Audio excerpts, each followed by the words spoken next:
Very good morning dear student. I am your Hindi teacher from Premchand Memorial Public School. Student, आज मैं आपको हिंदी भाषा की पाठ्य पुस्तक का पाठ 3 पढ़ाऊंगी जो पेज नंबर 15 पर है। पाठ 3 बैक्टीरिया। स्टूडेंट, बैक्टीरिया एक तरह के जीवाणु होते हैं। जीवाणु हानिकारक भी होते हैं और लाभदायक भी होते हैं। इस चैप्टर में हम बैक्टीरिया मीन्स जीवाणु के बारे में जानेंगे जो हमारे लिए लाभदायक भी होते हैं और हानिकारक भी होते हैं। ओके स्टूडेंट, इस पाठ में वार्तालाप द्वारा बैक्टीरिया के बारे में जानकारी दी गई है। ये ऐसे सूक्ष्मतम जीवी हैं जो नंगी आंखों से दिखाई नहीं देते। कुछ बैक्टीरिया उपयोगी होते हैं, वे हमें लाभ पहुंचाते हैं। कुछ बैक्टीरिया हानिकारक होते हैं जिनसे कई रोग उत्पन्न होते हैं। स्टूडेंट, इस चैप्टर में बैक्टीरिया के बारे में जानकारी दी गई है जो बहुत ही छोटे होते हैं, जो हमें आंखों से नहीं दिखाई देते और वे उनमें से कुछ हमारे लिए हानिकारक होते हैं और कुछ हमारे लिए लाभदायक होते हैं। हम चैप्टर स्टार्ट करते हैं। संगीता एक 9 साल की प्यारी सी बच्ची है। उसे दही बड़े बहुत पसंद हैं। उसकी मम्मी ने आज दही बड़े बनाए हैं। वह बगीचे में बैठकर दही बड़े खा रही है। दही बड़े खत्म हो गए। संगीता सोचने लगी कि अगर एक दही बड़ा और मिल जाता तो कितना अच्छा होता। संगीता एक 9 साल की बच्ची है और उसको दही बड़े बहुत पसंद है। आपको भी पसंद होंगे स्टूडेंट, है ना जी। उसकी मम्मी ने दही बड़े बनाए थे जो वो बगीचे में बैठकर खा रही थी और खाते खाते दही बड़े जब खत्म हो जाते हैं तो वह सोचने लगती है कि काश एक और दही बड़ा मिल जाता तो कितना अच्छा होता। तभी एक आवाज आई, संगीता ने मुड़कर देखा। पीछे कोई न था। उसे किसने पुकारा? उसे फिर सुनाई दिया, संगीता ने गौर से देखा। यह आवाज तो दही बड़े की प्लेट से आ रही थी। जब संगीता यह सोच रही होती है कि उसे एक दही बड़ा और मिल जाता, तभी पीछे से आवाज आती है संगीता। तो वह पीछे मुड़कर देखती है तो पीछे कोई नहीं होता। वह सोचने लगती है कि उसको किसने पुकारा। फिर वह आवाज उसको दोबारा सुनाई देती है। वह गौर से देखती है कि यह आवाज तो दही बड़े की प्लेट से आ रही है। अब आवाज और संगीता के बीच संवाद होता है, मीन्स की बातचीत होती है जो इस प्रकार है। आवाज, दूध तो स्वादिष्ट होता है पर दही कैसा है? संगीता, यह भी स्वादिष्ट है। आवाज, दूध और दही में फर्क होता है क्या? संगीता, दूध पानी जैसा होता है किंतु दही गाढ़ा होता है। यह गाढ़ा कैसे होता है? आवाज संगीता से कहती है, दूध तो स्वादिष्ट होता है पर दही कैसा है? तब संगीता कहती है, यह भी स्वादिष्ट है। आवाज फिर कहती है, दूध और दही में फर्क होता है क्या? तो संगीता कहती है, दूध पानी जैसा होता है लेकिन दही गाढ़ा होता है। फिर वह आवाज से पूछती है कि दही गाढ़ा कैसे होता है? तो आवाज उत्तर में कहती है, आवाज, रात को दूध में थोड़ा मट्ठा डालते हैं, इसे विरजन डालना कहते हैं। वही दूध को गाढ़ा करता है। हमारे आसपास कई जीव राशियां हैं जैसे गाय, बकरी, मुर्गा, मक्खी, मच्छर आदि। ऐसे ही कितने जीव हैं जिन्हें हम देख सकते हैं। कुछ ऐसे जीव भी संसार में हैं जो बिल्कुल सूक्ष्म होते हैं। ये जीवाणु कहलाते हैं। इन्हें हम अपनी आंखों से आसानी से नहीं देख सकते। आवाज संगीता से कहती है कि रात को दूध में थोड़ा सा मट्ठा डालते हैं और इस प्रक्रिया को हम विरजन डालना कहते हैं। वही दूध गाढ़ा करता है और हमारे आसपास कई प्रकार की जीव राशियां होती हैं, जैसे गाय, बकरी, मुर्गी, मच्छर आदि, और जिनको हम देख सकते हैं, परंतु कुछ ऐसी जीव राशियां भी होती हैं जिन्हें हम नहीं देख सकते, जैसे जीवाणु होते हैं जिनको हम ऐसे नॉर्मल आंखों से नहीं देख सकते। वो बहुत ही सूक्ष्म होते हैं। सूक्ष्म का मतलब होता है कि इतने छोटे जो हमें आसानी से दिखाई न दें। ओके। संगीता ऐसे सूक्ष्म जीवाणुओं को कैसे देखें? संगीता आवाज से पूछती है कि ऐसे सूक्ष्म जीवाणुओं को कैसे देखें। आवाज सूक्ष्मदर्शी यंत्र से, यह यंत्र बारीक से बारीक वस्तु को भी बड़ा करके दिखाता है।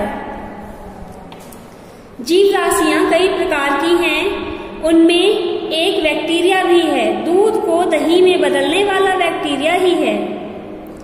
इडली का आटा खट्टा कैसे होता है? संगीता आवाज से पूछती है कि इन सूक्ष्म जीवों को कैसे देखें।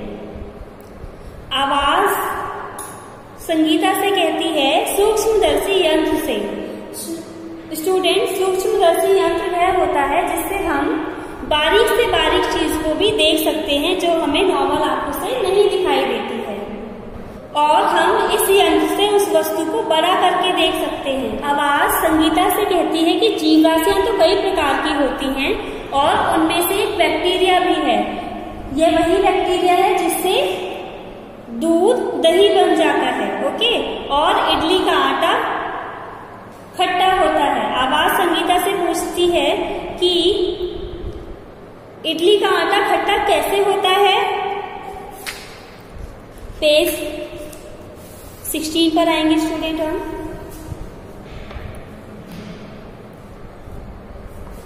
संगीता, मुझे पता है बैक्टीरिया से, पर यह तो बताइए बैक्टीरिया का क्या कोई आकार है?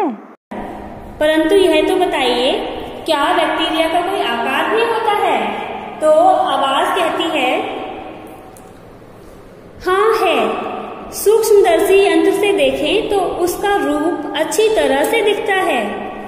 अंडे की तरह, तिनके की तरह मुड़ा सिकुड़ा रूप। इनमें कुछ अलग अलग दिखते हैं, कुछ जुड़े हुए दिखते हैं, कुछ तो श्रृंखला की तरह एक दूसरे से लगातार जुड़े होते हैं।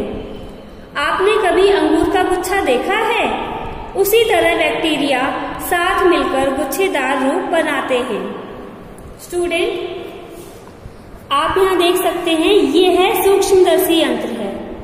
इसके द्वारा हम बैक्टीरिया को बड़ा करके देख सकते हैं, या ऐसी कोई भी चीज जो हमें आंखों से नहीं दिखाई देती है तो हम इस यंत्र द्वारा उसको बड़ा करके अच्छे से देख सकते हैं। उसकी बनावट कैसी है, वह कैसा दिखता है। ओके। जब संगीता आवाज से पूछती है कि बैक्टीरिया का कोई आकार भी होता है तो आवाज कहती है हाँ है। यह अंडे की तरह दिखता है, तिनके की तरह मुड़ा सिकुड़ा रूप है, और जीवाणु के अलग अलग प्रकार होते हैं। कुछ अलग अलग होते हैं और कुछ एक दूसरे से के साथ श्रृंखला में जुड़े होते हैं। जैसे अंगूर का गुच्छा होता है, एक साथ जुड़े होते हैं, उसी प्रकार यह बैक्टीरिया भी श्रृंखला में जुड़े होते हैं। ओके। फिर संगीता कहती है ये बैक्टीरिया कहाँ पलते हैं? आवाज पानी में, जमीन पर, हवा में, ये सभी जगह जीवित रहते हैं। तुम्हें पता है बैक्टीरिया कैसे बढ़ते हैं? एक बैक्टीरिया 2 अंशों में बंटता है। 2 का 4 होता है, 4 का 8 होता है। इस तरह ये एक से अलग होते होते हजारों की संख्या में बढ़ते हैं। संगीता आवाज से कहती है कि यह बैक्टीरिया पलते कहाँ पर हैं? तो आवाज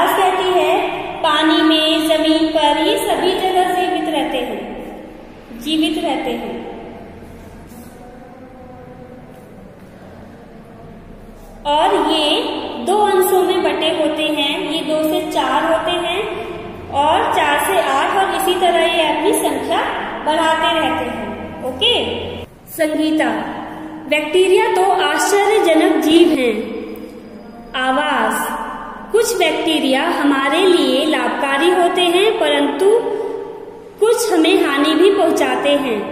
संगीता, वे कैसे लाभ और हानि पहुंचाते हैं? संगीता कहती है बैक्टीरिया तो बहुत ही आश्चर्यजनक जीव हैं। तब आवाज कहती है कुछ बैक्टीरिया तो हमारे लिए हानिकारक होते हैं और कुछ लाभदायक भी होते हैं। कुछ बैक्टीरिया हमें नुकसान पहुंचाते हैं, बीमारियां बनाते हैं हमारे शरीर में, और कुछ हमें लाभ पहुंचाते हैं। संगीता पूछती है लाभ और हानि वो भी बैक्टीरिया से कैसे? आवाज, हवा बहती है, बगीचे के पेड़ हिलते हैं, पत्ते नीचे गिरते हैं, थोड़े दिनों बाद। संगीता, एक भी पत्ता जमीन पर नहीं होता, सब कहाँ चले जाते हैं? क्या धरती में समा जाते हैं? खोद कर देखो तो भी नहीं मिलते। क्या मिट्टी में मिलकर मिट्टी हो जाते हैं? कैसे? आवाज कहती है कि जब हवा चलती है तो पेड़ के पत्ते हिलते हैं और नीचे गिरते हैं। थोड़े दिनों बाद एक भी पत्ता जमीन पर नहीं होता। संगीता कहती है एक भी पत्ता जमीन पर नहीं होता तो वे सब कहाँ चले जाते हैं? क्या धरती में समा जाते हैं? अगर धरती को खोद कर देखो तो भी वह नहीं मिलते हैं, तो वो जाते कहाँ हैं? आवाज, मिट्टी में बहुत सारे बैक्टीरिया होते हैं, पत्तों को बैक्टीरिया नष्ट करते हैं, यानी उन्हें छिन्न भिन्न तहस नहस कर देते हैं। पत्ते मिट्टी में मिल जाते हैं तो मिट्टी उपजाऊ हो जाती है ना हमारे बैक्टीरिया का कमाल? आवाज कहती है मिट्टी में बहुत सारे बैक्टीरिया होते हैं, बैक्टीरिया पत्तों को नष्ट करते हैं और इस तरह से नष्ट करते हैं कि वह मिट्टी में मिल जाते हैं और मिट्टी को उपजाऊ बनाते हैं, और इस तरह बैक्टीरिया हमारे लिए बहुत ही लाभदायक हुए। संगीता, यह तो मैं समझ गई, अब बैक्टीरिया के दूसरे रूप की चर्चा करते हैं। आवाज, अच्छा बताओ पानी कहाँ से मिलता है? संगीता, कुआं, नदी, तालाब, झील जैसे पानी के साधनों से। आवाज, अच्छा हमारे पीने का पानी कैसा होना चाहिए? संगीता, साफ होना चाहिए। आवाज, यदि ऐसा ना हो तो? संगीता, बीमारी फैलेगी। आवाज, पानी गंदा कैसे होता है? संगीता, तालाब है ना, वहाँ लोग गाय बैलों को नहलाते हैं, कपड़े धोते हैं, रोगी नहाते हैं, जिससे उसमें गंदगी मिल जाती है, इस तरह तालाब गंदा हो जाता है। कुएं के पास नाली बहती है, नदियों में कारखानों की बेकार चीजें बहा दी जाती हैं, इस तरह पानी गंदा हो जाता है।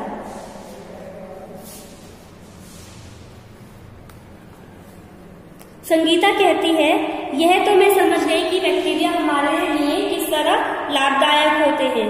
अब हम इसके दूसरे रूप की चर्चा करते हैं।